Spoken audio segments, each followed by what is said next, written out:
কষ্ট মানুষকে ভেঙে দেয় না, বরং বদলে দেয়।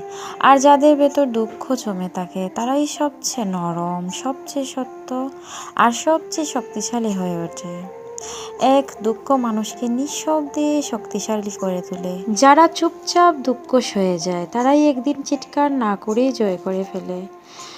দুঃখ মানুষকে মানুষ চিনতে শেখায়। খুশিতে সবাই পাশে থাকে, কিন্তু দুঃখে যারা পাশে থাকে তারাই সত্যিকারের মানুষ।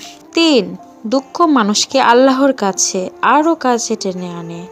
যখন কেউ থাকে না পাশে, তখন শুধু আল্লাহ আমাদের দোয়া শোনেন, আমাদের চোখের পানি দেখেন, আমাদের মনের খবর রাখেন।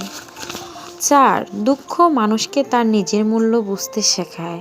যখন আপনি একা লড়াই করেন, তখন আপনি বুঝবেন আপনার ভেতরের শক্তি ঠিক কতটুকু বড়। দুঃখই মানুষকে ভবিষ্যতের জন্য প্রস্তুত করে। জীবনে বড় কিছু পেতে গেলে বড় পরীক্ষার মধ্য দিয়েই যেতে হয়। আজ আপনি যত দুঃখে আছেন, মনে রাখবেন আল্লাহ আপনাকে ভাঙছেন না, বরং গড়ছেন।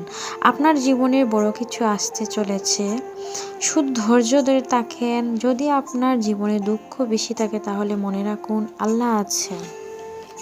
মহান আল্লাহ তাআলা কাউকেই নিরাশ করেন না। তিনি উত্তম পরিকল্পনাকারী। তিনি সঠিক সময় সঠিক কিছুই প্রত্যেক মানুষকে দিয়ে থাকেন।